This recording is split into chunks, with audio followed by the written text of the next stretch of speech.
Vamos lá.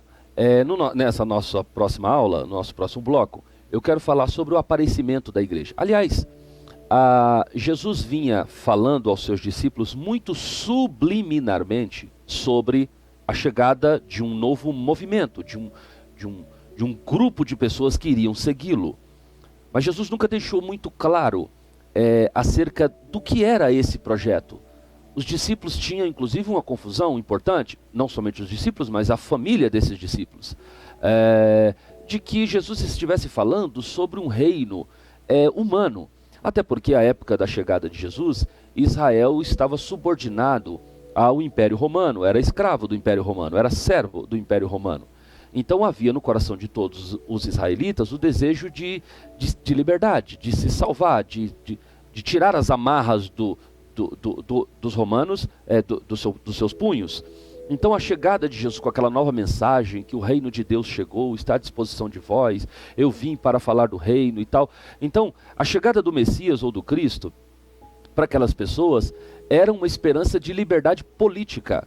Então a ideia inicial que aquelas pessoas tinham é de uma ideia política da manifestação do Cristo pelas ruas da Galileia, de Nazaré, de toda a Judéia. Ok? Mas o que Jesus veio implementar era um projeto, que é esse projeto que a gente chama de igreja, que é o tema da nossa aula. Então, mas Jesus nunca deixou muito claro. Certa vez, Jesus resolve abrir esse segredo extraordinário.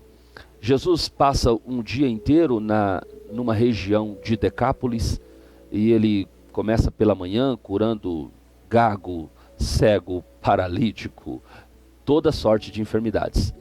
No final, Jesus está passando pela última cidade de Decápolis, da região de Decápolis, chamado de Betsaida, e ali em Betsaida trouxeram a ele um cego, e teve um episódio lá que Jesus cuspiu nos olhos do cego, e depois Jesus sai. Seus discípulos acham estranho a maneira daquele último milagre, não é o tema da nossa aula hoje, falaremos isso em tempo oportuno, porque é profético isso, o milagre daquele cego. E de repente Jesus agora está saindo de Decápolis e indo para Cesareia de Filipo. Quando Jesus está indo para Cesareia de Filipo, os seus discípulos estão um pouco mais atrás.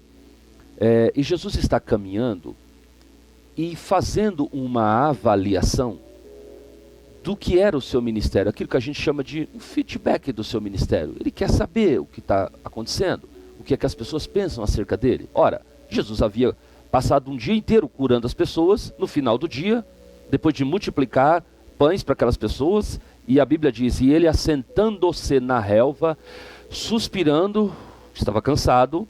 Aí vem os fariseus e disse, se tu és filho de Deus, mostra-nos um sinal no céu. Jesus se chateou. Essa geração, por mais que eu faça as coisas, eles não acreditam em quem eu sou. E Jesus está muito chateado. Humanamente ele está chateado. Ele sai dali. Quando ele está indo a caminho de Cesareia de Filipo, ele vira para os seus discípulos e faz a famosa pergunta. Ô pessoal, o que dizem os homens ser o Filho do Homem? O que as pessoas estão dizendo acerca de mim? Os seus discípulos, imediatamente percebendo que Jesus estava assim buscando um feedback do seu próprio ministério, aliás, é uma coisa importante de fazermos, eles resolvem animar Jesus e diz, olha Senhor, uns dizem que tu és Elias, outros dizem que tu és João Batista, outros dizem que tu és Jeremias, e foi citando os profetas, numa tentativa de animar, de levantar a autoestima do Cristo. Aí Jesus, ele continua chateado. Ele era um personagem muito mais importante, muito maior do que aqueles a quem ele foi comparado. Mas ele fica satisfeito em saber que era isso que a multidão pensava dele. Então ele, virando para os seus próprios discípulos, ele disse, e vós? Que dizeis que eu sou? Aí os discípulos calaram, se entreolharam, e de repente o Pedro, sempre o Pedro, tomando a palavra, diz, tu és o Cristo, o Filho do Deus vivo. Aquelas palavras, quando chegaram aos ouvidos de Jesus, Jesus logo reconheceu que o autor daquelas palavras não era o Pedro. que Pedro não estava fazendo uma revelação humana, porque qual era o entendimento humano de quem Jesus era? Aquele que a multidão tinha. Então aquele pensamento acerca do Cristo mais aprofundado não era algo que havia partido da mente do Pedro. Jesus sabia disso. Aí Jesus, identificando quem é o autor daquelas palavras que estão sendo colocadas na boca de Pedro, ele diz: Pedro, tu não foste revelado de ti mesmo, carne ou sangue, mas diretamente do meu Pai que estás no céu. Jesus fica alegre. Faz um trocadilho então com o nome de Pedro. Ele diz: olha, tu és Pedro, grego, pedra, Petros, pedrinha pequena. Aí ele diz: tu és o Pedro, mas sobre esta pedra, ele está se referindo a ele, eu edificarei a minha igreja, e as portas do inferno não prevalecerão contra ela. Então, pela primeira vez, Jesus cita o nome da agência, que fazia todo o sentido da chegada do Cristo ao mundo. A instituição da igreja, do reino de Deus aqui na terra, a igreja de Jesus Cristo. Então ele disse: olha, eu edificarei a minha igreja. E há um entendimento católico antigo, que tentaram reformar algumas vezes ao longo da história, e foi ficando cada vez pior, é de que o fundamento da igreja não estava sendo colocado sobre Pedro. O entendimento do catolicismo é que o fundamento da igreja é o Pedro. Por isso, a Catedral de São Pedro. Por isso, um dos títulos do Papa é o São Pedro. Então, não foi sobre esse Pedro que Jesus estava dizendo. Uma igreja fundada sobre um homem, sobre um Pedro, sobre um Petros, provavelmente não resistiria. Mas ele disse: mas sobre esta pedra, ele era a rocha. Que rocha é essa? A rocha do Salmo 118, que o salmista, cantando, profetizou.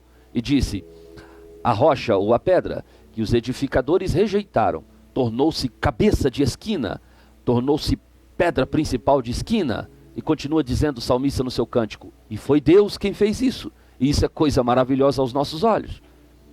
Então, a pedra do Salmo 118 é o Cristo. Por isso ele está dizendo: sobre esta pedra eu edificarei a minha igreja, e as portas do inferno não prevalecerão contra ela. Então, pela primeira vez, de maneira explícita, Jesus mostra aos seus discípulos que haveria um fundamento, haveria uma agência da qual Cristo ficaria sendo conhecido na terra, e essa agência se chamaria igreja, eclésia. E quando Jesus diz essas palavras ao Pedro e aos discípulos, a partir daquele momento, começa um movimento, um burburinho entre os discípulos. Haja vista que Jesus agora já falava muito claramente sobre a sua volta ao Pai, portanto a sua morte. Os discípulos começam a falarem sobre quem seria o líder daquela igreja. Começou-se então uma disputa de quem seria de fato o maior. Houve até intervenção de parentes: ó Senhor, coloca o meu filho à tua direita e à tua esquerda, isso é, coloca os meus filhos como os principais. E Jesus diz: olha, será que os teus filhos, o Tiago e o João, podem beber do vinho que eu vou beber, ou do cálice que eu vou beber? Se referindo à sua morte. Então a igreja de Jesus Cristo, ela nasce, ou pelo menos ela nasceu antes da fundação do mundo, mas a igreja de Jesus Cristo, como algo palatável, presente, visível, explícito, está nascendo aqui próximo de Cesareia de Filipo, ok? Então, depois da morte de Jesus, Jesus deixa claro que a igreja era algo muito sério. E aonde é que começou a igreja de Jesus Cristo? Começou dentro de uma sinagoga judaica. E sobre esse tema que nós vamos falar no nosso próximo bloco. Eu te espero lá. Até daqui a pouquinho.